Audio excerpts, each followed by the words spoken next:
down now.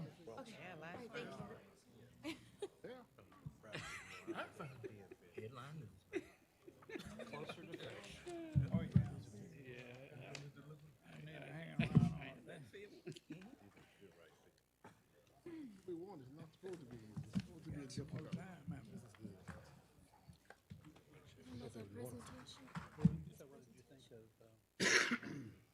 The person coming out?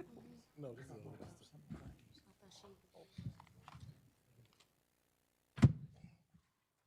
All right, Mr. Bradford is here. We are ready to go. Oh!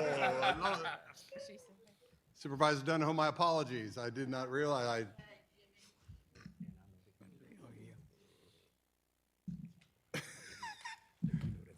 Supervisor Perkins is making remarks as well, but we're glad you're here. Thank you. He doesn't want to say it with the microphone on. He's talking about. He was questioning my speed of eating my chicken back there. He was. I He was was. be quick enough. You can tell by the frivolity and the casual nature with which we are beginning to participate that it has been a long day and a half. And so we are certainly appreciative, however, that everybody has hung with us and that you are continuing to participate in the process. My name is Jimmy Clark, and I am the chair of the UL System Board of Supervisors. I want to welcome you to the Grambling State University presidential search this afternoon. We have one more to go, and then we will begin another process of deliberation. But before we begin today, let me remind you that anyone who wishes to make a public comment about an agenda item must complete a testimony/information card and hand it to a UL System staff member seated in the front. Comments will be limited to 2 minutes, as we've been doing throughout this process. Finally, as a courtesy to everyone, please remember cell phones need to be put onto silent. At this time, I'd like to ask Dr. Calais to call roll, please. President Rick Gallo, Here. Mr. David Aubrey, Here. Mr. James Bradford, Here. Mr. Alvin Bradley, Here. Mr. Barry Busada, Here. Dr. Jimmy Clark, Here? Mr. Steve Davison, Here. Ms. Lola Donahoe, Present. Mr. Wilbert Coach Ellis, Here. Ms. Alexa Johnson, Here. Mr. Al Perkins, Here. Ms. Elizabeth Pierre, Here. Dr. Frederick Pinckney, Here. Dr. Gary Poe, Here. Dr. Tammy Richardson, Here. Mr. Virgil Robinson, Here. Mr. Rodney Welch, Here. Ms. Bailey Willis. Here. Thank you. We have a quorum. Thank you very much, Erica. At this point, I will turn over the meeting to our committee chair, President Gallo. Thank you, Dr. Clark. Yesterday, we began public interviews with the semifinalists for the position of President of Grambling State University. We have conducted 5 interviews so far, 3 yesterday and 2 today. Our final interview with Dr. Monica Williams will begin shortly. All candidates have had an opportunity to participate in campus and community tours and engaged with faculty, staff, students, alumni, and community members. As I mentioned earlier, these group meetings are vital to the process, and we value the feedback of the Grambling constituents. Yesterday, the committee interviewed Dr. Marquis Pierre, Dr. Martin Lamel, Dr. Gregory Ford. Today, the committee interviewed Mr. Edwin Smith and Dr. Roderick Smothers. Do any of the members of the committee have any questions before we proceed? Are there any comments from the public? No, sir.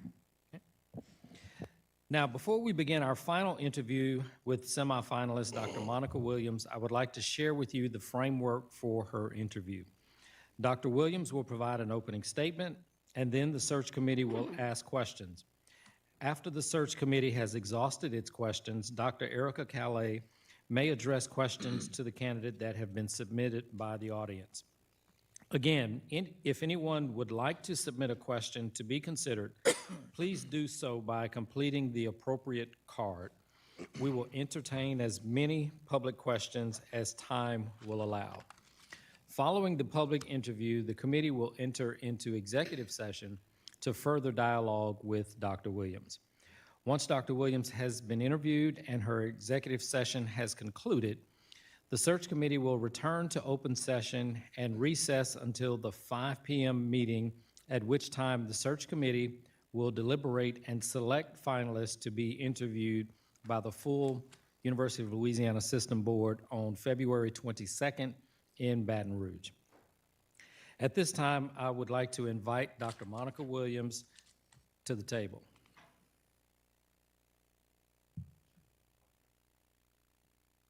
Dr. Monica G. Williams has been a transformative figure at the University of North Texas at Dallas since 2016, holding the positions of Foundation President / CEO and Vice President of Advancement. With a robust background in educational leadership, she was strategically hired to establish the mission, vision, values, and overarching goals for a successful advancement program that significantly impacted nearly 4,000 students.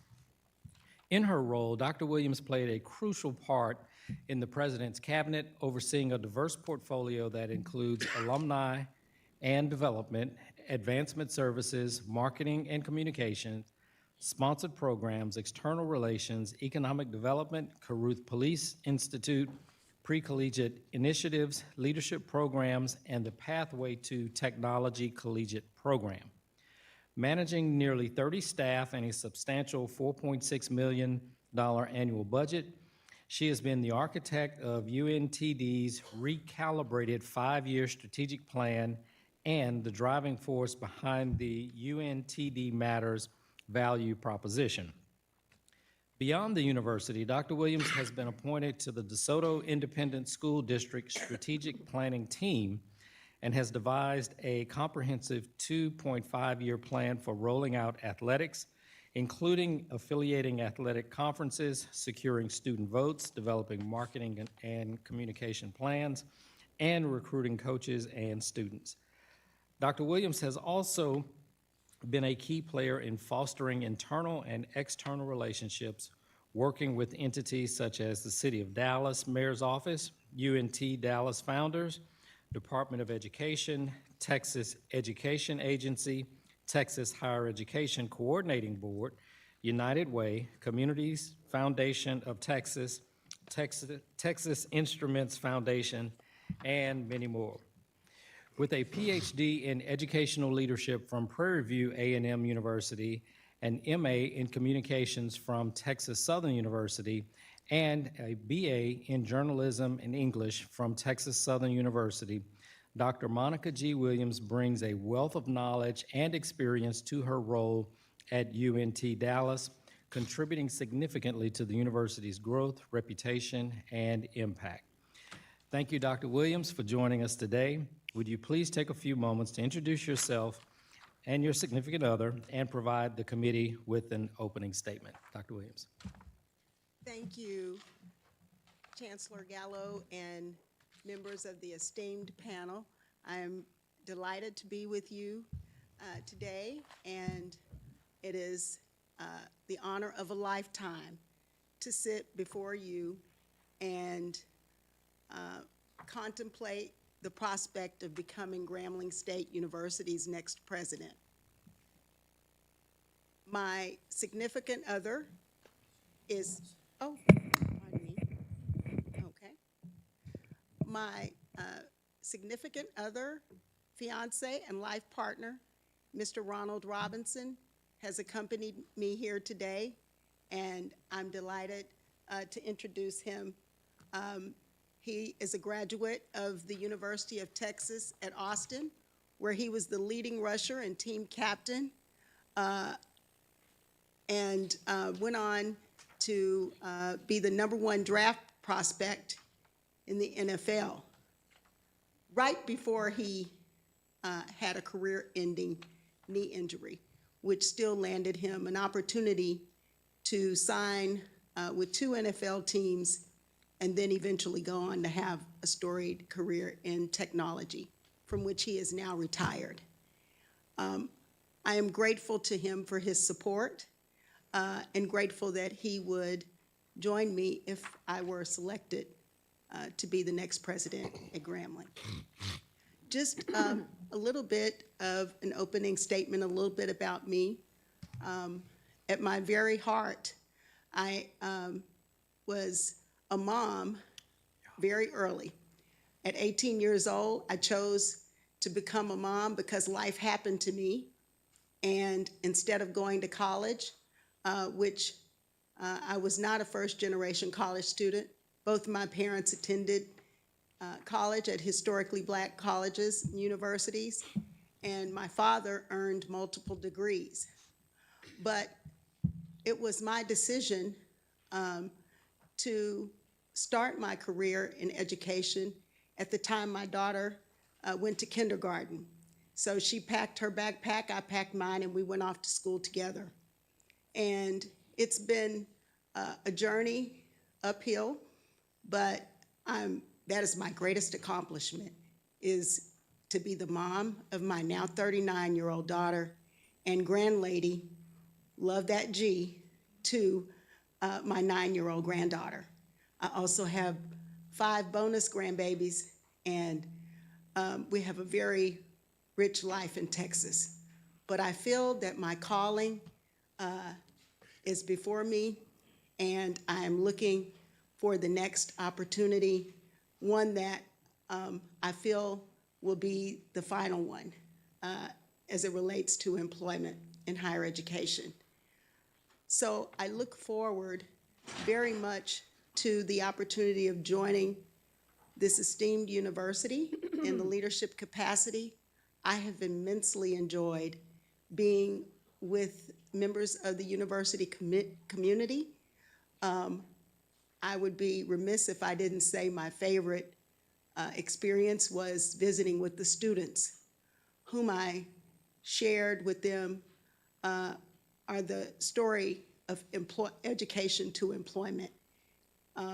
They looked the part, they showed up in the room, and they asked all of the right questions. Ones that really gave me pause and thought. What that tells me is that you're doing something magical here, just like I've known since I was a young girl coming onto this campus more than 35 years ago for a Greek show. The story was then and is now that Grambling State University is a premier institution. There are low-hanging fruit opportunities where I think I can make a difference. I've identified some of those just briefly in a handout I've shared with you, and I'd be happy to elaborate on those further. Thank you for this amazing opportunity. I appreciate being here. Thank you, Dr. Williams. All right, we have questions from the committee. Dr. Williams, good afternoon. Good afternoon. What specific aspects of Grambling State University led you to consider applying for this position? First and foremost, as a graduate of an historically black college and university, 2 of them to name specifically, Texas Southern University, my first love, and Prairie View A&M University, which both have rich cultures, but it was my experience at Prairie View A&M University that I believe prepared me best to come to lead an institution like Grambling, and particularly to lead Grambling. It is a land-grant university established in 1876. Your founding in 1901 during that same or similar era really did illustrate a vision to educate those who are under-championed and who have the opportunity to change the narrative in their families. And so it's in my DNA. I have loved and championed and served institutions that concentrate on minority-serving populations.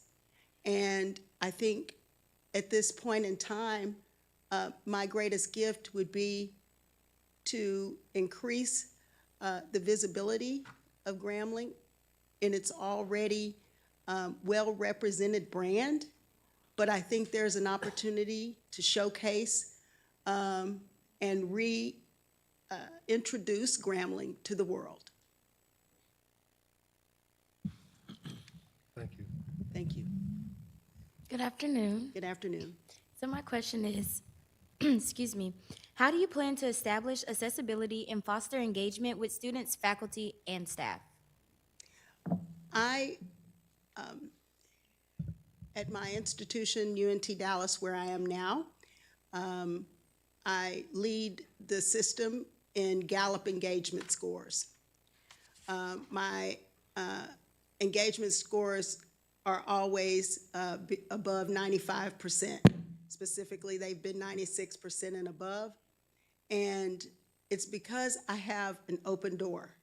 I know that I can't possibly greet every student and listen to every concern, but I certainly am willing to try. And I believe in building a team of listeners, not talkers. You have to listen. You have 2 ears, so listening is number one. That's the first thing I do. And I'm accessible to do that, and I avail myself to do that. And if I may follow up. Yes. When you say engagement score, can you expand upon that? What does that entail? So the Gallup engagement score is an indicator that tells you the levels of, in which your teams are engaged and high performing. And Gallup is the leading indicator of engagement. I hope that answers your question, but I'm happy to try to break it down. I'd like to hear a little bit more about this. I'm fascinated, and I don't know, maybe, Alexa, you got it all, but this score is developed by who contributes to it? By Gallup, and every member of, every employee in the whole system takes the Gallup indicator, and it's benchmarked worldwide. And so what it does is asks a series of about 20 questions. They're very basic in nature, but they tell a lot about the culture of an organization and what areas could be improved upon towards becoming a best place to work. Fantastic. Thank you. Thank you. I'm sorry, Alexa, I didn't mean to step on you. Alexa, do you have a follow-up question? No, that was it. Thank you. Okay. you. I have a couple questions for Yes. you. It's obvious that you believe it's important to have a vision. Yes. Took away my first question, by the way. What I'm interested in is, how did you construct this vision? And when you set foot on this campus as president, will you revise it? And how? Thank you for your question. The way in which I prepared the vision was I looked at the face of Grambling State University. That is your website. It's the first place I looked. I also interviewed a number of alumni from Grambling State University, former employees. So I had sort of a village that I spoke to, and I spent some time contemplating on what would make the most difference in a 5-year time frame. And what often happens is you come to the table in a world like this and prepare a lot of things that are really just not achievable or obtainable. But for me, I believe in quick wins and successes, and so I developed what I felt were the low-hanging fruit opportunities and ones where I could make the greatest impact in the shortest amount of time. I do believe that the galvanization of these items would certainly have to be adjusted along the way, but it's certainly a framework from which to start and build upon. These are just really my thoughts, as I said earlier, around what could be immediate wins, but certainly I believe in engagement of teams and fostering collaboration among the university community. So I would want a leadership team to be engaged and buy in, and also offer insight into what they believe should be the areas of concentration over a 5-year period. Oh, it would be university-wide. It would be faculty, staff, students. The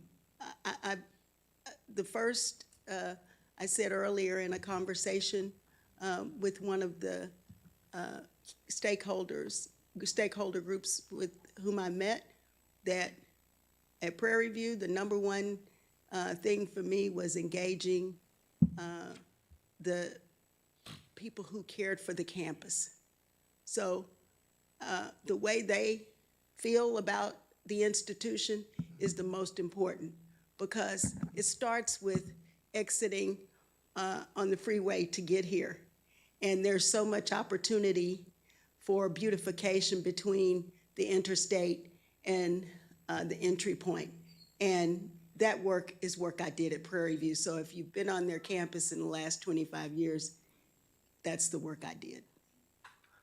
All right, I have another question for you.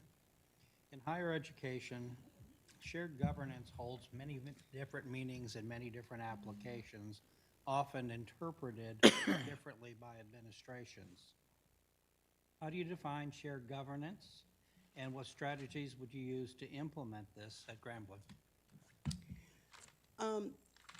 I'm a servant leader, and so shared governance is at the top of my philosophy. I believe that the definition of shared governance is all stakeholders at the table weighing in on the vision, on reimagining or working towards achieving the optimal vision, which was how the university was founded. The core based upon which it was founded. And I use that as an example because in 1901, things looked very differently than they look now. Technology, digitization, resources, educational opportunities and academic offerings. But at the end of the day, the educators, the world-class faculty that are on this campus that do the work every day to ensure that everybody is somebody, well, those are the people who have to be at the table and buy in, because they are the constituents who make it happen every day, while the rest of us administrate, if you will. So I think there has to be a cross-section of disciplines at the table helping to make the decision, and that is shared governance. Committee members, let me remind you to please use the microphones so that they can hear in the back. Good afternoon, Good afternoon. Dr. Williams. How are you? I am well. How are you? I hate I missed the 9:30 session this morning because I see you spent some time working in the mayor's office for the city of Dallas. So hopefully before it's over, we still can have a conversation. I would like to. But I would like to say, on behalf of the citizens of Grambling, and there are some any city council members here? Okay, City Council Lady Ponton is here, as well as we have a former City Council lady, Miss Phyllis Smith, is in here as well. My question is kind of a two-part question. How do you define the responsibilities of the president in this position? And part two, can you share specific skills and experiences that highlight your potential for success in fulfilling these responsibilities? Well, I will start by saying that the responsibility of the president should be to advance the mission of the university, the mission, the vision, and my experience in so doing has been that I was the first hire, major hire, cabinet level hire at UNT Dallas 8 years ago for my president. And that is a new university. It's 13 years old, and I've been there 8 of those 13. And when I arrived, it had not experienced growth in the first 6 years. So my boss calls me vice president of everything. And he's the president of the university. And so he calls me that because I do everything. I have 9 areas that report up through me. And anything that I can do to alleviate him drowning in a matter, I take it on. There isn't a challenge that I'm afraid to face. And doing that job that I currently do right now has prepared me, I think, to do anything. When you're the number 2, you're sort of the number 1.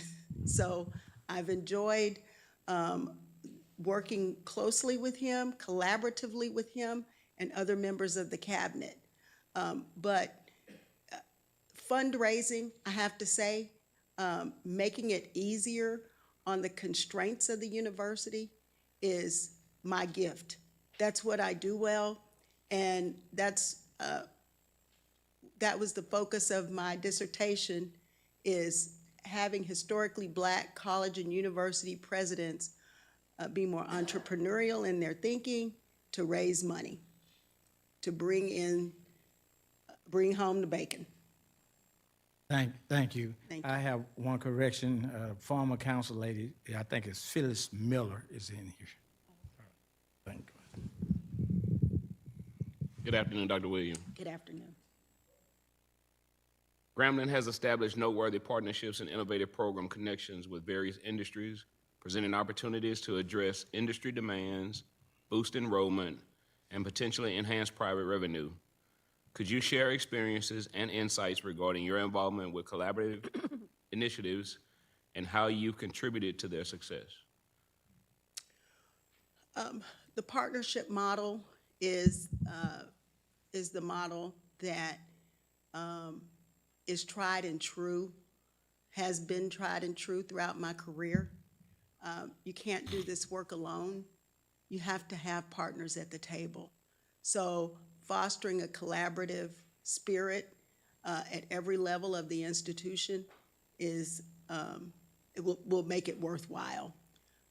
It certainly has been my experience that through partnerships with K-12 institutions, you got to reach back younger and younger in order to engage these students and prepare them for establishing a college-going tradition. Somewhere along the way, students of color have not embraced the notion, have really latched on to the thought that entrepreneurship is better than higher education. I've seen it time and time again. These are the conversations these students are having. They want to get rich quick, and they want to play sports and become professional athletes, and they want to own businesses, but they don't want to put in the work, and they don't want to get the education, many of them. And so my message has been sort of like a movement, going into living rooms, having conversations, and building partnerships with ISDs, community colleges, creating articulation agreements that will attract students younger and younger. So we are recruiting them at grade 8 and preparing them to have a college-going mindset when they enter high school. And I think that's something that's replicable and scalable, and you go directly from education to employment. It's a pathway.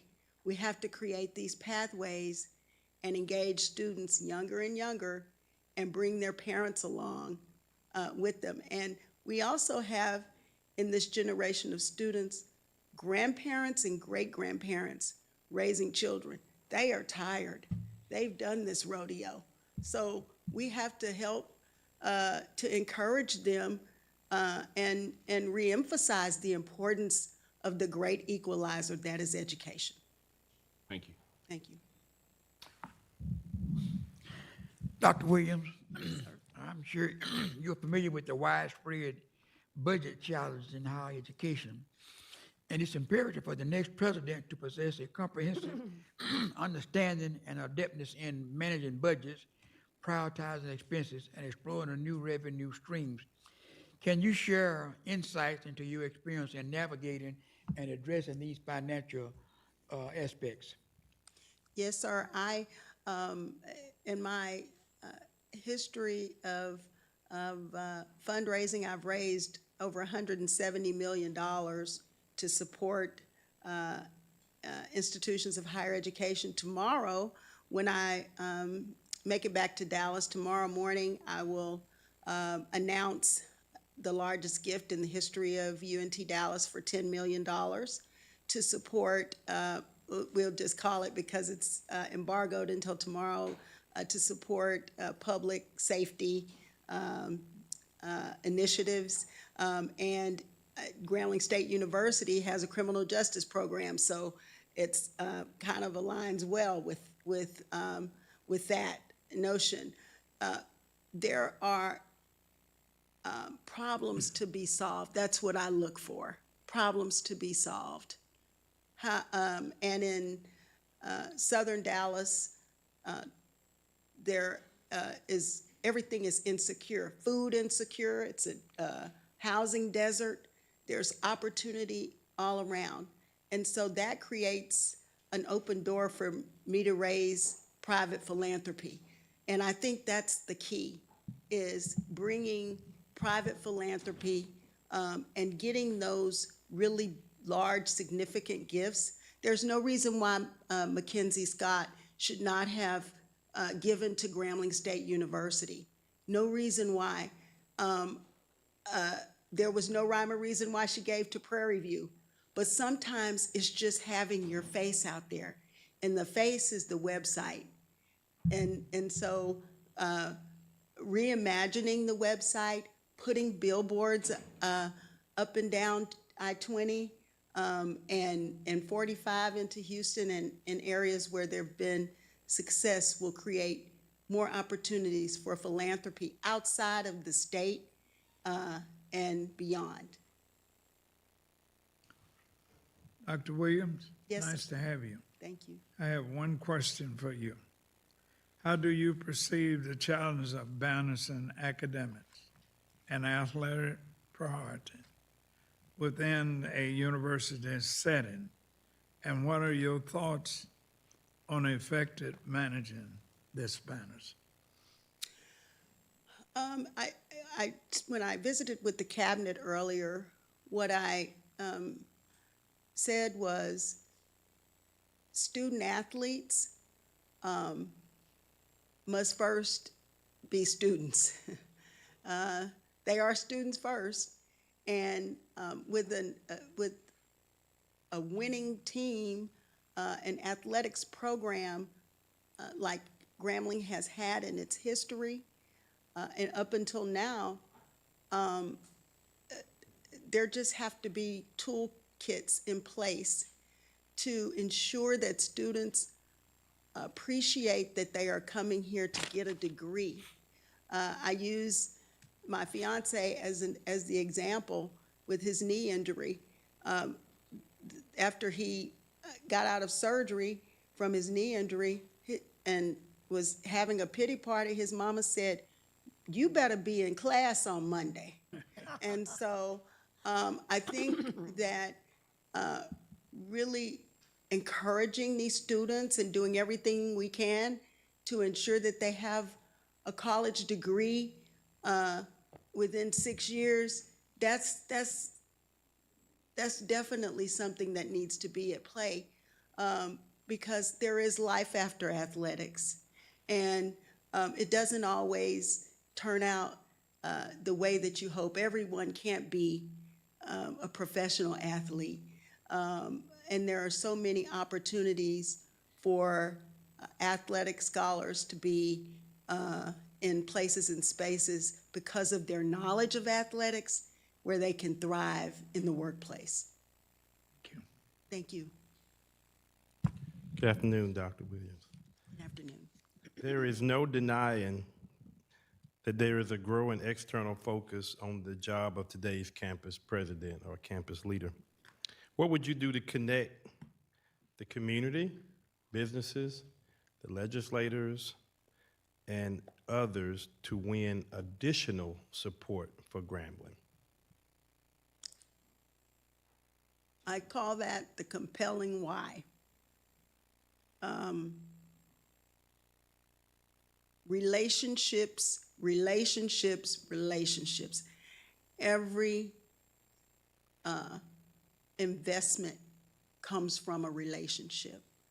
And so building those relationships with major corporations, ones that I already have in place, ones that have served me well throughout my career, bringing those relationships to Grambling, I think would serve the institution well. And I think looking at the high growth, high demand occupations and ensuring that those are seamlessly aligned to the academic majors and minors, and telling the story and telling it well is what is going to bring more resources, both philanthropic and additional support. And I can tell you one of the areas two areas that are not traditional for university advancement report up to me. I have 9 areas that report up to me at UNT Dallas. Sponsor projects and research is one, so I write grants myself. And the other is what is our flagship retention program called Trailblazer Elite, which was funded by the Texas State Legislature in a climate where no new money was being given. But this program it allows us to go to the students and find them and invest in them resources to help them avoid stopping or dropping out. It's retention on steroids is what we call it. And so I have an amazing leader that runs that program. I recruited her from the independent school district, and she realizes students were dropping out of school in high school.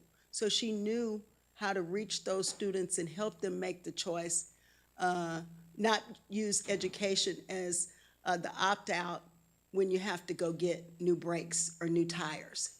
That's a reality. Life happens to a lot of these students, and so they fall off course. But that's an example of how we used student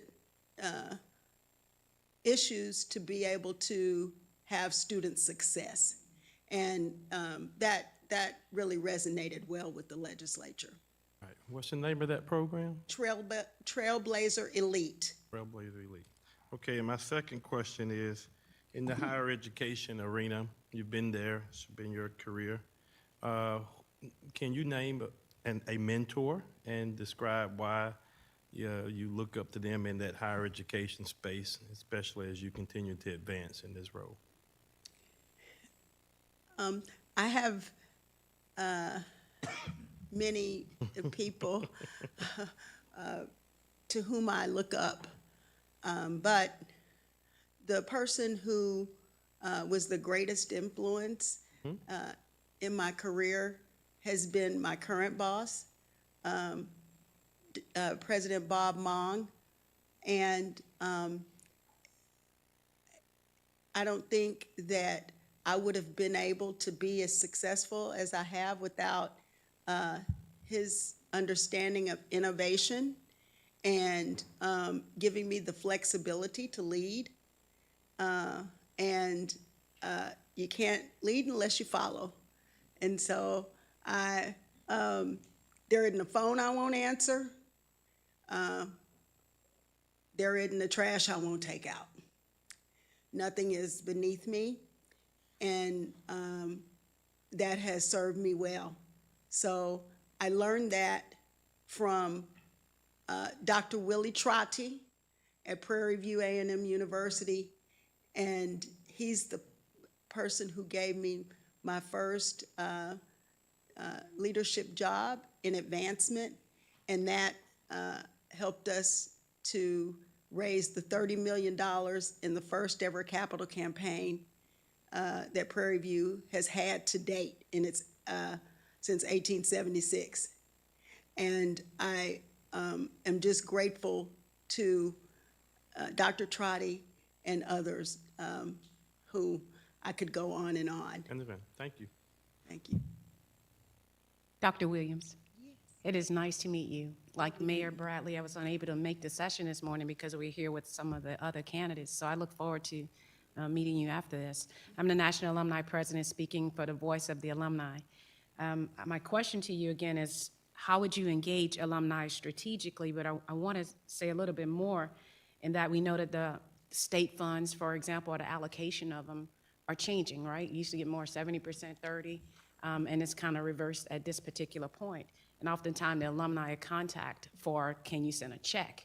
And there are other things that we can use our alumni for. Unlike the other candidates, I found lots of references in your bio that's published that shows you have engaged them at your various, the various stops you've had along the way. So I'd like you to elaborate specifically for Grambling, how would you strategically engage the alumni?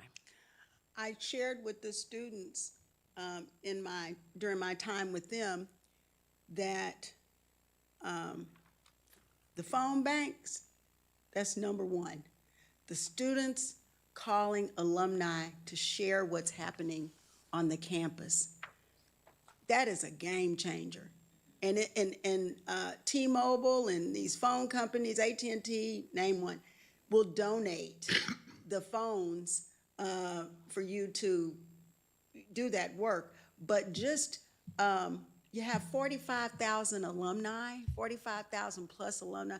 That is like the most amazing opportunity you have, because even as an alum, when you get mad and walk away, you still walked away with that piece of paper. Yeah, you did.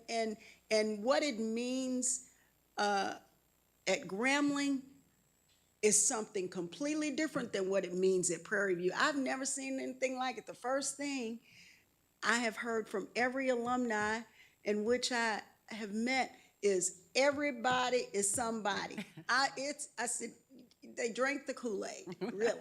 And it warms my heart, because when we say Prairie View produces productive people, that it's a difference with what you say, because that can resonate with anyone, that everybody is somebody, rather than what is a productive person. So there's no question. And I'm a productive person, but that looks different than the next thing. So I think the fact that being a student at Grambling resonated to the degree with your alumni that it has is an amazing opportunity. Not to ask them for money right away. That's the problem. You can't go in building a relationship or reigniting a relationship by asking for a check. It's, the largest gift by an alumnus at Prairie View was a school teacher, Whitlow Radcliffe Green, that I got $2.5 million as a bequest from Mr. Green, whom I had visited with over the years, and he left pennies on a dollar to to his family, to his church, and at the end it said, and everything else I hereby bequeath to Prairie View A&M University. I took that gift. It was matched by the state of Texas Office of Civil Rights, dollar for dollar, because they were giving Prairie View and Texas Southern money, matching money for endowed scholarships and endowed chairs. So I created endowed scholarships in every area that was important to Mr. Green and his parents, and that turned into $5 million. Then I went out to a private donor and got them to match that $5 million dollar for dollar. So that's how it's done. And if we're not taking advantage of that, we have an amazingly missed opportunity. Thank you for that. And here's the second question I have for you. Can you discuss the president's involvement in fundraising efforts and share how your past experience prepare you to contribute this vital aspect to Grambling? The chief fundraiser at a university is the president. That is the person who closes the gifts. If you show up with the president, you shouldn't be walking away with $10,000. The president's time is valuable. That doesn't mean that there aren't touch points with intimate gatherings and that kind of thing. But a one-on-one closed gift that requires 8-figure, 7-figure gift. That requires the involvement and engagement of the president. And those are, there should be easily obtainable top 100 prospects that are, I'm telling you, your alumni and friends, people who have been giving to your institution over time, but have never been asked or asked appropriately. In the African American community, it is referenced often as hidden wealth. My mama, who went to Dillard University, could be given Dillard University a significant contribution with a matching gift from ExxonMobil, which is 3-to-1. When I tell my mama, when I started talking to her about philanthropy, she said, girl, you must be crazy. You want me to give this amount of money? I don't care how many different ways I told her, but it wasn't until she saw the power of that giving through events that we held at Prairie View, where Opal Johnson Smith, for whom the auditorium is named at Prairie View in the Memorial Student Center, said, you got to give till it hurts. She chaired that capital campaign committee for me. And the people who also served on that committee, there are all of the namings that have been done on that campus in the last 20 years are names that I bestowed. The College of Arts and Sciences, the College of Engineering, the School of Nursing has a name in the pipeline. All of those are named because there were 7- and 8-figure gifts that were not just outright cash, but also planned gifts, gifts that were planned in their estates. Thank you. You're welcome. Well, it's a big job, isn't it, being a president? Yes, ma'am. So, but we know that in order to take care of people, you have to take care of yourself. And in this atmosphere where mental health and, people actually realizing that they've got to step aside, unwind, unconnect, and really just take care of themselves. What do you do to relax or to unwind? I'm sure it's hard to envision, but I'm an RVer. I love RVing. I like just getting in the RV and driving about town to you know, within a 50-mile radius, 75, 100-mile radius, and having dinner. And I don't necessarily want to camp on it. I'm more of a glamper, but I love it with my heart and soul. I can climb up on that thing and read a book and just watch nature. And so I love that more than anything, and traveling. And but being grand lady, that's my favorite thing to do, and that's the best medicine. Right. Thank you for that. Thank you. Do we have any other questions from the committee? All right, Dr. Calais, do we have any questions from the audience? Yes, sir. President Gallo, we have a few. Good afternoon, Dr. Williams. Thank you for joining us today. So good to meet you. Nice meeting you as well. Absolutely. So our first question comes from Lonnie Smith. He's an alumnus. Having served almost 7.5 years as Grambling president, Rick Gallo is the 4th longest serving president in Grambling's history.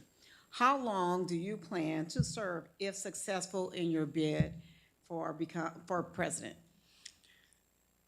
Until I am invited to leave.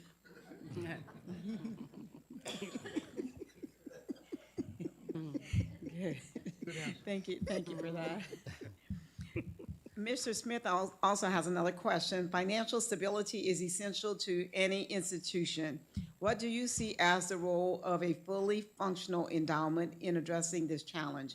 Can you provide any specific goals and timing? You know, endowments are shrinking. They're not investments in endowments the way that there used to be. But what I can tell you is I learned a lot during my time at UNT Dallas about historic tax credits. And we utilized those historic tax credits when we built the College of Law. We actually renovated through a partnership with the city of Dallas, Old City Hall, and invested between the city and the university system and the university $100 million in our new College of Law, which is the location where Lee Harvey Oswald was jailed. So we also have, like you have this beautiful Eddie Robinson Museum on the campus, we were able to build a museum in the basement of that building, and it's better than the JFK museum that is steps away. So it's new and interactive and all of that. But I say that to say historic tax credits were a part of that, and instead of taking that money and spending it down a black hole, we reinvested it in the institutional endowment so that we could build for the future. Great. Thank you. Thank you. The next question is from Ezra Burton. We have a shortage of professors and a multi-million-dollar deficit in athletics. What can you do to improve in these areas?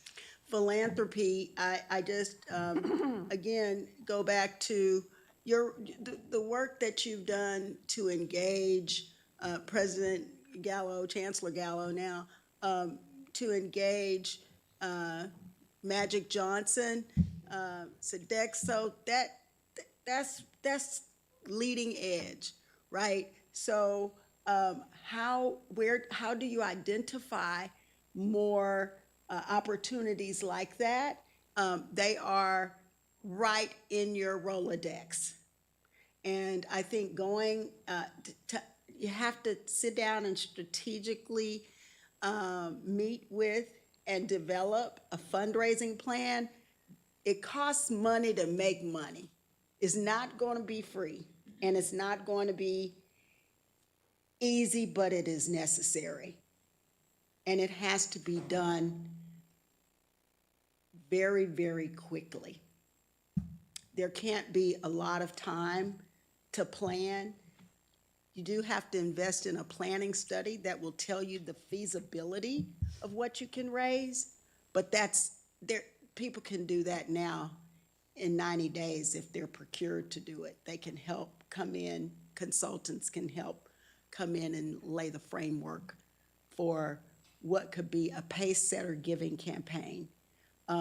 There is no reason why if Prairie View could come out of the gate 25 years ago with a $30 million campaign, there's no reason why Grambling couldn't do the same very easily. Thank you. One more question. This final question comes from Obadiah Simmons. How do you envision maintaining an open line of communication with state legislators and congressional offices, irrespective of political affiliation? I work across the aisle. I don't, I'm not white or black, green or purple when it comes to politics. I can have a conversation with anyone. I enjoy building relationships, and I have, even as part of my references, two legislators, the founding two legislators in Texas of our university. And so what President Mong and I have done since I've been at UNT Dallas over the last 8 years is have quarterly meetings with our legislators, and we show up, have a conversation for an hour, and tell them what's going on the campus. There are no secrets. There's just full transparency. Great. Thank you, Dr. Williams. That concludes this portion of the interview. President Gallo. Okay, thank you, Dr. Calais.